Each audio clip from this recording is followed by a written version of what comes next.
I think we're in, and I said something similar in a conversation with Salim recently. I said, a lot of even what we're seeing right now could be Napsters, right? The really big thing hasn't happened yet. The groundwork is still being laid with some of these new interfaces and ideas. So I don't know what you guys think about that, about where we are in the continuum of evolution is what I'm asking. The use cases of where this applies start to totally explode, right? Vitalik just wrote a great post about the use of tokens in cities, and he covers some of the major projects that are happening. But imagine you have the local neighborhoods all having a piece of their land represented as NFTs, and those give them certain voting rights and give a certain yield. You have a kind of a reverse taxation capability that's really powerful to navigating this.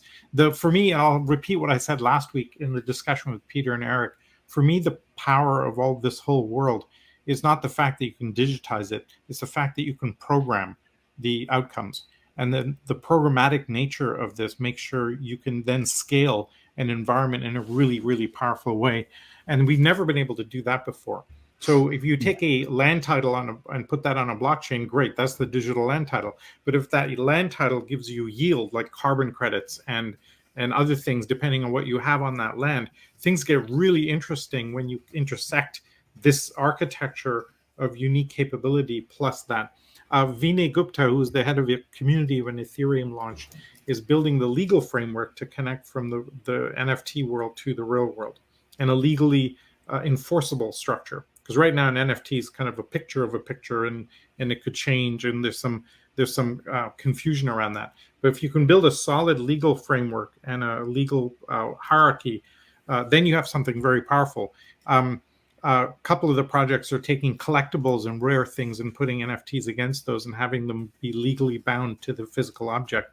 So as we get to that, we essentially now move to the metaverse. And Michael, you should really talk a little bit about what you're doing there, and maybe share your screen with what's happening with your project, your Pixel Mine project, which is mind-boggling. I'll get that prepared, but I think the core of what you're talking about is like tokenomics. Tokenomics. A wise friend told me is like a tool that is like the best tool for dictating human action or for getting humans to act in a way that you want them to, because tokenomics, just like you lay it out and then people behave accordingly. So that's a very powerful tool that we've never had before. That's coming out of this. That's a big takeaway. But let me pull up while you're doing that. I want to mention something around that. So.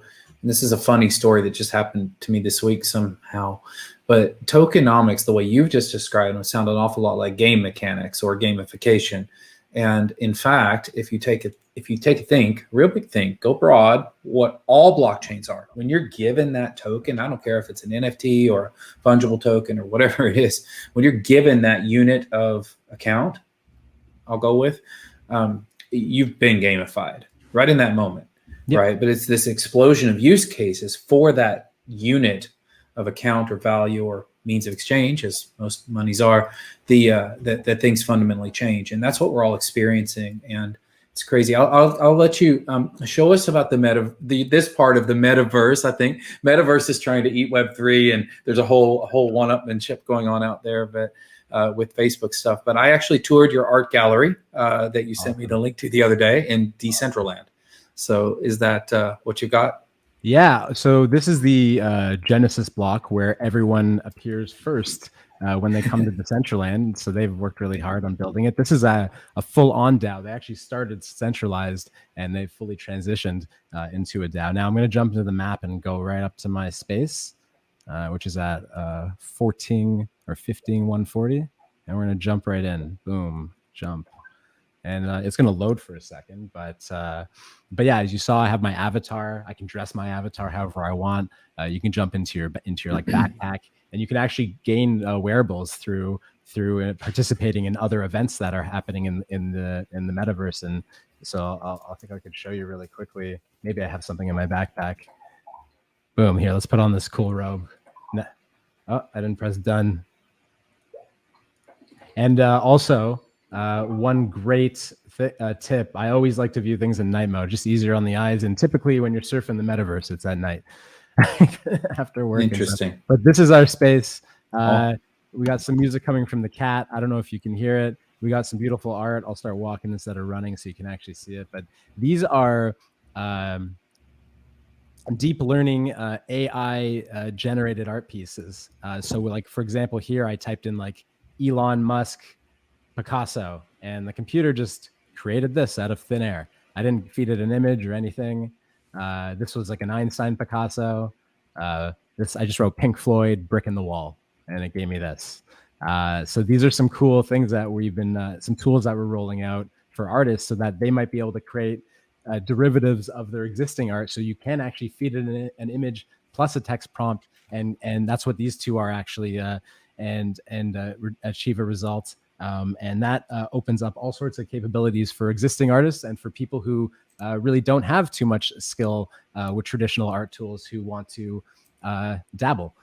So it's in one way, some people might see it as like cheating, but in another way, it's an extension of Photoshop. Now everyone has access to creating art. Well, we're all familiar with the sort of prototypical image of an artist holding the board with the paints on it and the brush, with their thumb. You're just using a different palette, Michael. Yeah, precisely. That's it's really, it's really lovely. When I type in that text prompt, I have to wait like a few minutes for it to spit out my image. It's doing a lot of work in the back end. And when it finally, like, I feel during that time, I feel attached to it. Sometimes it bugs out and it doesn't give it to me. And I'm like, man, that's like a lost image. You can type in the same prompt 10 times and you'll get 10 different results. So like, it's like this moment in time that you're capturing. I'm still thinking it through, but that's super awesome. Interesting. Yeah. So a couple of, so this is amazing. Just to tie this back to the NFT world, by the way, you see the art here in Decentraland, you're displaying it in a virtual gallery. Behind that piece of art, I don't know if you've minted an NFT for these pieces of art, but you could certainly. And then that would convey the ownership of the art, no matter where it's displayed. Therefore, you're the owner, Michael, you're the curator in this case in your space in Decentraland, this virtual gallery.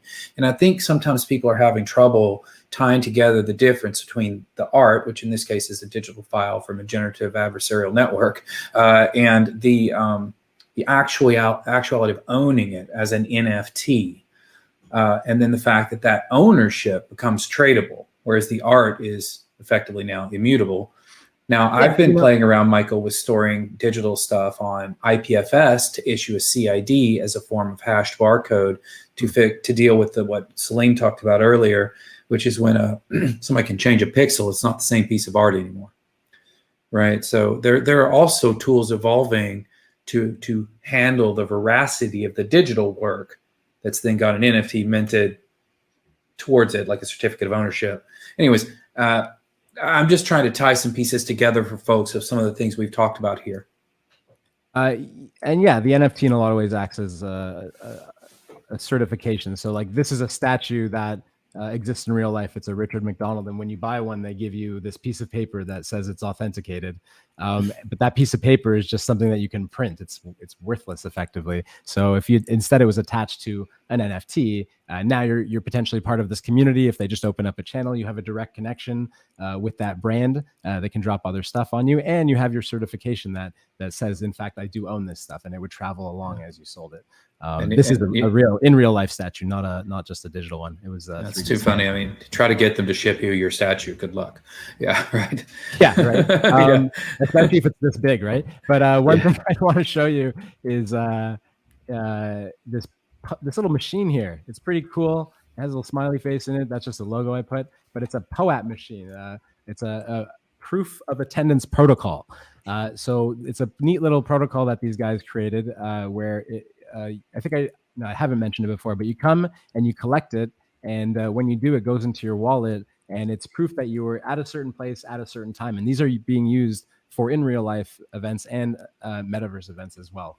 And once they have it, they can be airdropped other things or provided tickets to future events or whatever it is. It's a proof of early user. That's awesome. Yeah, POAP, it's POAP, P period, O period, A period, P period, just for everybody out there. Right. Pretty new. A lot of people don't have any idea what those are yet. So that was amazing that you got to show us that right there. I want to shift us again. I want to start to address some of the audience questions. And so we'll probably kind of